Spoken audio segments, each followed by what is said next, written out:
आजकल एक जानलेवा वायरस आया हुआ है जिससे छाती का इन्फेक्शन इतना ज़्यादा हो जाता है बच्चों में कि बच्चों को हॉस्पिटल में जाना पड़ सकता है और जान का खतरा भी हो सकता है। इसकी अलामतों में सर का हिलना, पसलियों के नीचे गड़े पड़ना या तेज-तेज सांस लेना बच्चे के हो सकता है। चूंकि ये वायरस है और ऐसे ही फैलता है, बच्चों को हाथों और मुंह पे किस करने से परहेज करें।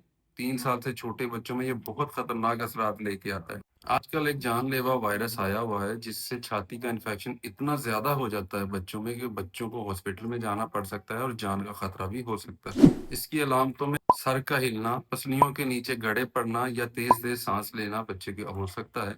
चूंकि ये वायरस है और ऐसे ही फैलता है, बच्चों को हाथों और मुंह पे किस करने से परहेज करें। 3 साल से छोटे बच्चों में ये बहुत खतरनाक असरात लेके आता है।